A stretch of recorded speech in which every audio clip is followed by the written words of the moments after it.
Not much to look at so far. We're on the hunt for the MK tunnels. Here we are, the Morrison-Knudsen tunnels.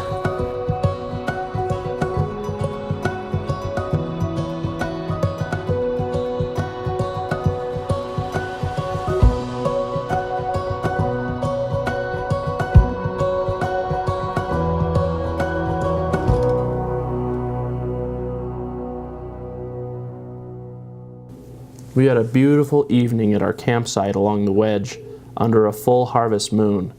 In the morning, in our eagerness to see the Little Grand Canyon overlook, we ran into a little bit of a problem that left us, well, stumped.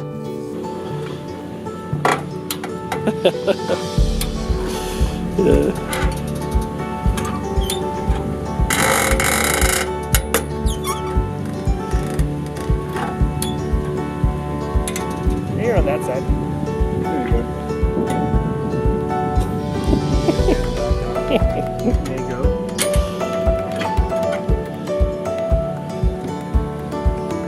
No damage, except for maybe a little pride.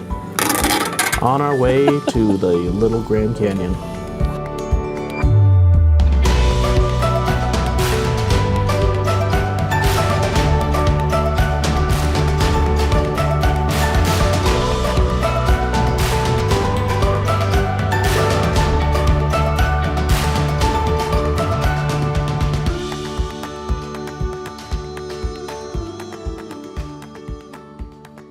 Not far down the road from where we were, there was a spot marked on my map labeled Dangerous River Crossing. We couldn't just let that enticing invitation go by, so we set Fuller's Bottom as our next destination.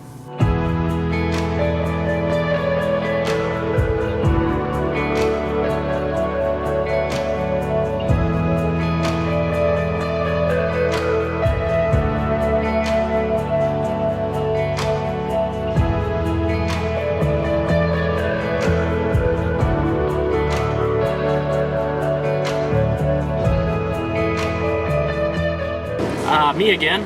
Can't escape me, really. This is my show. We are on the trail again. We're coming back from the overlook, which was actually super spectacular. Like, ease to views ratio, I honestly can't think of anything that I've seen that beats it. They call it the Little Grand Canyon. I suspect that the actual Grand Canyon will beat it. But then again, you have to deal with fees, you have to deal with traffic, you have to deal with lines, you have to deal with people. We just drove out here. It was quiet. We camped right by the rim. It was awesome. Anyway. You guys keep picking up that other conversation going on?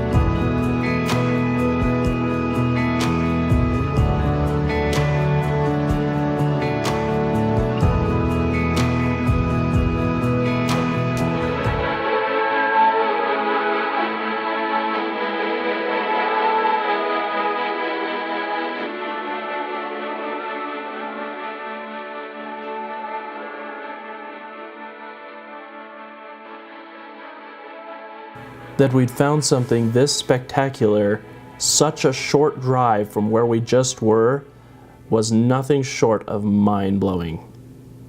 Well, nothing left to do now but to cross it.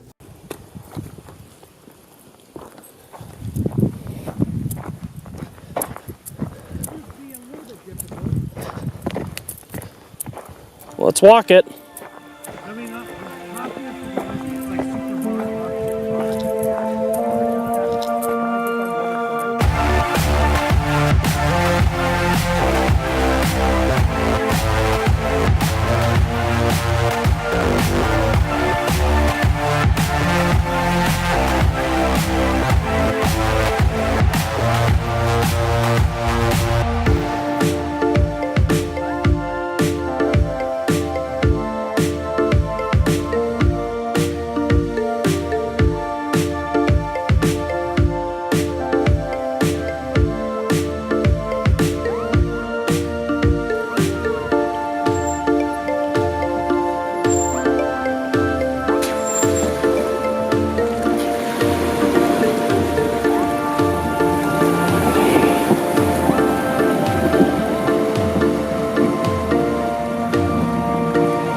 On the other side of the river was Sid's Mountain Loop, which was nothing particularly spectacular, but it did have a few moments.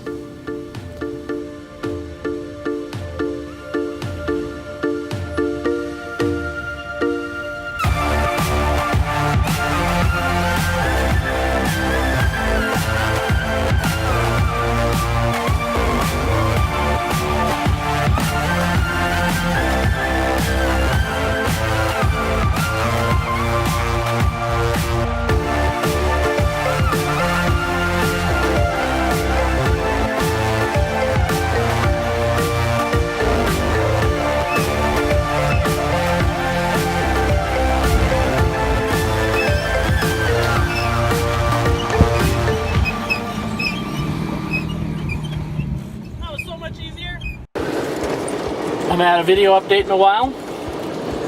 We are cruising along up Silver Gulch. We've made it down past the Sid's Mountain Loop, which, note to self, was cool and all, but it kind of lost its luster after the amazing river crossing.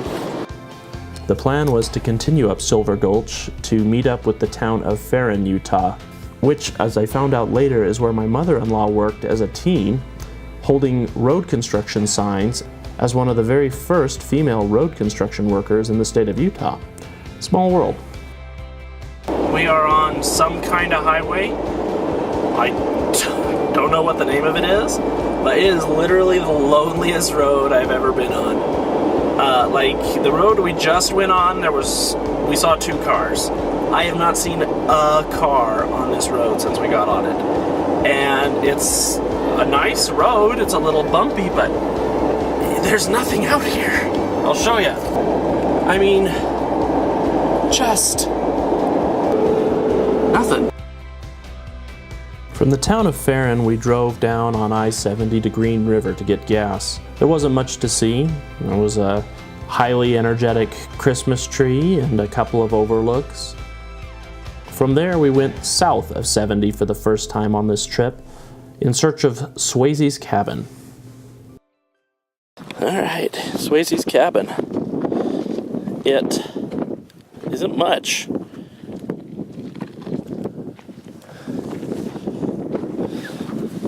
Spruce and pitch.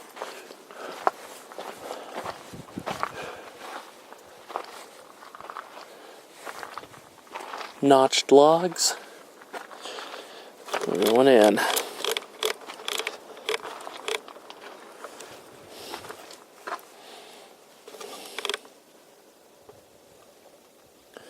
And you have to understand, my wide-angle lens is exaggerating the space, but from here to there, 15 feet, maybe. We're talking about, I'd say 15 by 20. I mean, you can buy canvas tents this size.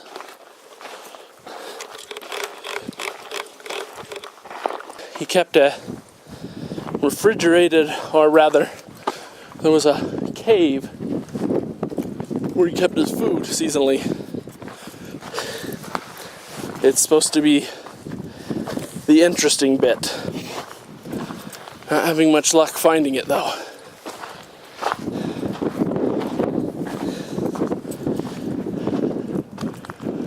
You would think he'd want it close to his house.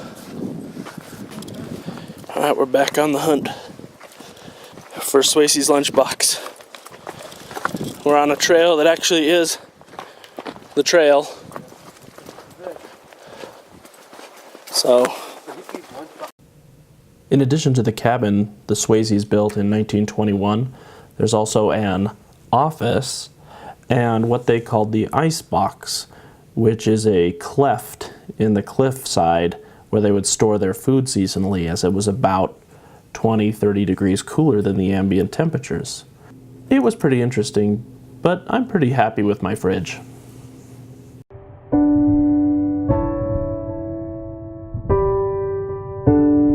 We'd had about our fill of the Swayze's, and we were starting to get hungry and tired. We found a campsite next to the cliffs near the Lone Warrior pictographs. Mainly we chose it because it was shelter from the wind that had been picking up.